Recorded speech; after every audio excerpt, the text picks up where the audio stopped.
Allahumma salli ala Muhammad wa ala ali Muhammad. Allahumma salli ala Muhammad wa ala ali Muhammad.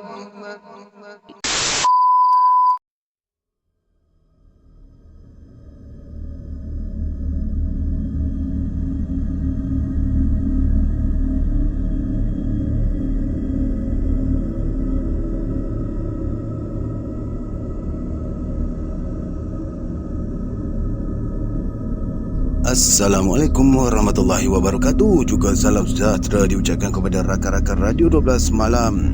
Terima kasih hadir lagi untuk mendengar kisah-kisah daripada kisah Tok Awangah. Minta maaf ya, semalam tak dapat nak update, terlalu sibuk hal dunia kononnya. Kerja Kiki, minta maaf ya.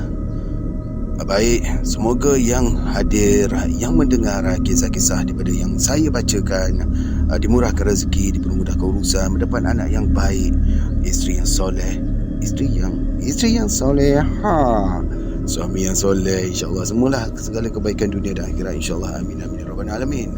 Baik, sebelum kita teruskan dengan kisah yang seterusnya, bagi mereka yang meminati kisah-kisah novel seram, kisah-kisah lama daripada 80-an 90-an macam ni, anda berada di tempat yang betul. Jangan lupa untuk tekan hit butang subscribe dan like. Semoga menjadi sedekah, bukan sedekah lah, menjadi hadiah dan juga menjadi momentum untuk semangat saya untuk meneruskan lagi bacaan-bacaan yang lain, insyaAllah. Amin. Jangan lupa juga untuk share supaya channel kita ni dapat berkembang bersama, insyaAllah. Baik, ngoceh terlalu panjang, dah seminit lebih. Baik, kita akan teruskan dengan kisah yang seterusnya daripada Tok Awangah, episod yang ke-107 yang bertajuk Hantu Bangkai Kucing. Sungguh gelap sekali malam itu. Kalau tidak ada lampu suluh di tangan Kasim dan di tangan Dola, pasti mereka tidak dapat berjalan mengikut denai dalam hutan tebal itu. Selain dari lampu suluh di tangan Dola, tersedia juga selaras senapan patah yang menanti sahaja untuk ditunamkan muncungnya ke arah mangsa yang sedang dicari oleh mereka. Dari senja tadi, mereka sudah memasuki hutan itu untuk menyuluh binatang seperti pelanduk, kancil, landak, kijang. Kalau dapat rusa sekalipun. Mereka memang paling suka menyuluh. Selalunya mereka mendapat habuan. Kalau 2 ekor, lepas jugalah lauk untuk 3 hari di rumah mereka. Malam itu sudah sampai hampir pukul 1 malam, namun mereka masih lagi belum mendapat mangsa. Usahakan seekor kijang, seekor kancil pun tidak melintas. Mata katak betong pun tak nampak oleh cahaya lampu suluh mereka. Kau baca ilmu pendinding ke, Kasim? Dolah bersuara sambil mengeluarkan kotak rokoknya dari poket baju dan terus mengambil sebatang, kemudian membakar ujung rokok tersebut untuk dihisap. Tak adalah. Dari petang tadi lagi aku dah kata pada kau, aku berat nak pergi, tapi kau ajak aku juga. Kasim menjawab sambil menghisap rokok yang sudah sedia dari tadi di bibirnya. Engkau jua yang berjanji. Dolah menekan lagi sambil berjalan mengikut denai yang diterangi oleh lampu suluhnya sambil menyuluh ke kawasan kiri kanan denai tersebut. Janji boleh dimungkiri. Dalam ketawa sahaja, Kasim menjawab, padanya cuma ada lampu suluh sahaja. Mereka sekarang ini berada dalam hutan yang terletak hampir 1 kilometer sahaja dari kawasan perkampungan mereka yang didiami kaum sanak saudara mereka berdua. Adalah lebih kurang 500 orang kecil besar. Kebanyakan bekerja sebagai petani dan ke hutan mencari rotan dan damar.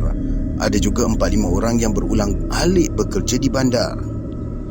Kasim dan Dolah terus melangkah kaki dari satu denai ke satu denai mencari rezeki. Tetapi tiada mata mangsa yang dikesani oleh cahaya suluhan lampu mereka. Akhirnya, hampir sampai ke pagi, yang mana kokok ayam di kampung mereka sayup-sayup kedengaran, dan kokokan itu selalunya menandakan dalam lingkungan pukul 3 pagi. Sejuk pun sudah terasa pada mereka berdua. tetapi mereka tetap gagah melangkah untuk mencari rezeki. Kasim melepaskan satu keluhan. Siapalah yang sial malam ni ya? Tak ada siapa yang sialnya lah Dolah. Silap. Tak ada siapa yang sialnya lah Kasim. Dolah menjawab. Suara mereka perlahan dan ini adalah adat untuk menyuluh bersuara. Adat untuk orang yang menyuluh. Takut suara mereka didengari oleh mangsa. Mereka berdua berjalan pulang sambil mengisap rokok sambil berbual tentang hal kehidupan mereka. Mereka cuba menghilangkan penat kehampaan mereka tidak mendapat pun satu habuan dari tadi. Akhirnya, mereka berpakat untuk mengambil jalan pulang sahaja. Kerana makin pagi, makin mangsa tidak keluar. Tambahan pula, menyuluh sebelah pagi amat bahaya sekali. Kerana orang-orang kampung sudah mulai keluar untuk menuju ke tempat pekerjaan jika tempat tersebut jauh dari kampung mereka. Dolah mengulurkan senapan pada Kasim untuk dibawa sahaja oleh Kasim. Memang Kasim tidak pernah menembak dan dia pun tak berani belajar menembak kerana dia tak ada senapan sendiri. Sampai mereka ke kawasan ladang kelapa sawit berkelompok. Penduduk kampung itu dan macam tak kena dia punya ayat ni. Dia tak ada koma, tak ada apa. Siapa betulkan balik ya. Sampai mereka ke kawasan ladang kelapa sawit berkelompok penduduk kampung itu. Dan kelegaan mereka pun tergambar kerana kampung mereka tidak jauh lagi, cuma lebih kurang setengah kilometer sahaja lagi. Sampai sahaja di rumah, pasti mereka terus merebahkan diri untuk melelapkan mata. Esoknya hari Jumaat, ada masyarakat kampung itu tidak ada melakukan sebarang kerja di pagi Jumaat kerana takut terlepas sembahyang Jumaat. Allahu Akbar. Ini satu nasihat bagi kita, semoga kita sama-sama sedari. Sambil berjalan, sambil itu Dolah dan Kasim menyuluh juga ke kiri dan kanan jalan. Dalam hati mereka sekurang-kurangnya ada jugalah landak yang kelewatan makan buah kelapa sawit. Hati keduanya memang terasa hampa malam ini. Kehampaan itu membuatkan mereka terlalu lemah hendak berjalan pulang.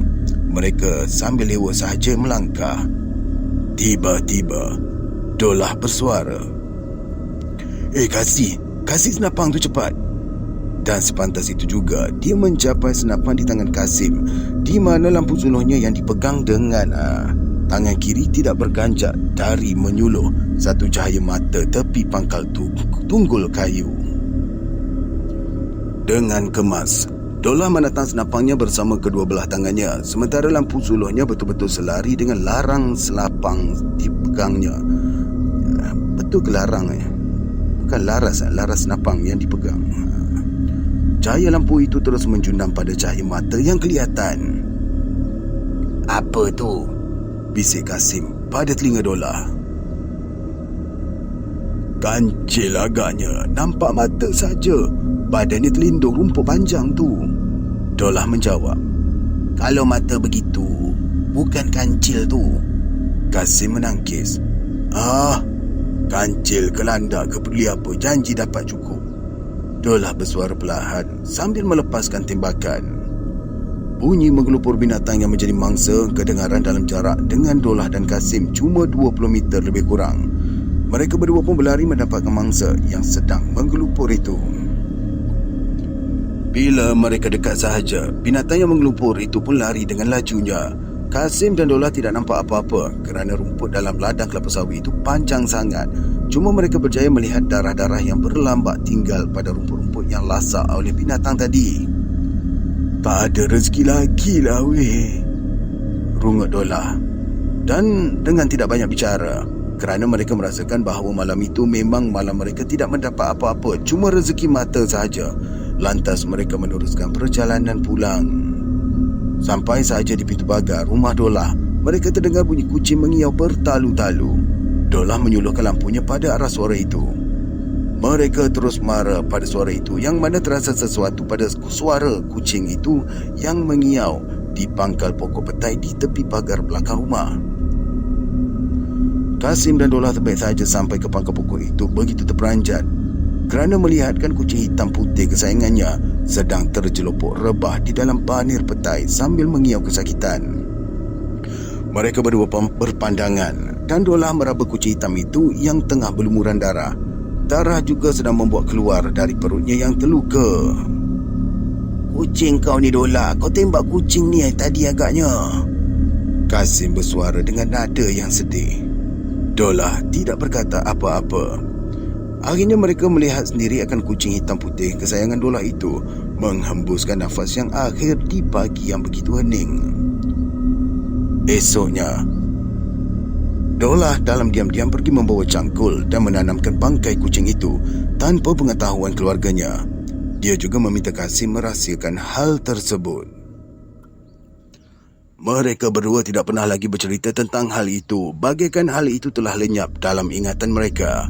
Tiba-tiba, pada suatu hari lebih kurang dalam 2 minggu dari peristiwa tersebut, anak bungsu Dola bernama Milah berlari-lari di halaman dengan seekor kucing hitam putih, dan kucing itu jugalah adalah kucing kesayangannya. Cuma hilang dalam masa 2 minggu. Dalam leka Milah bermain dengan kucing hitam putih itu, Dola pulang dari kedai. Tiba-tiba dia rasa terkejut melihatkan kucing hitam putih itu bermain dengan anak-anaknya yang berusia 4 tahun di halaman rumah. Dia merenung tepat-tepat kucing itu.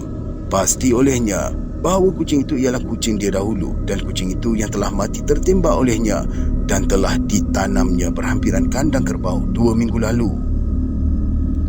Bila kuat sekali dia meneriak anaknya dengan perasaan takut. Nanti berlaku apa-apa pada anaknya pula disebabkan hal kucing yang meragukan fikirannya sekarang ini. Sepantas itu, Mila menoleh pada bapanya, dan sepantas itu juga kucing hitam putih yang sedang berada di belakang Mila menerkam ke arah Dola. Dan sepantas itu juga, Dola mengelak, tetapi kucing itu terus menggila, menerkam dan mencakar Dola, hinggakan baju dan seluar Dola koyak rabak. Mila dalam keadaan ketakutan. Habis muka dan tubuh badan Dola dicakar oleh kucing itu, darah berlambak mengalir. Dola bagaikan mabuk darah lalu tumbang ke tanah, diperhatikan dengan ketakutan oleh anaknya Mila. Mila menangis kuat-kuat tidak berhenti. Dola berkeruh dengan kuatnya, dan orang kampung mulai datang rumah itu bila mendengar suara tangisan yang kuat. Dan isteri Dola berlari dari ladang jagung yang berhampiran dengan rumah itu. Kucing hitam putih itu terus menggigit dan mencakar muka Dola. Dola terus berkeruh kesakitan. Dan waktu orang ramai hampir dengan halaman itu, kucing hitam putih itu pun melompat tinggi, dan sepantas itu juga petir tiba-tiba berbunyi.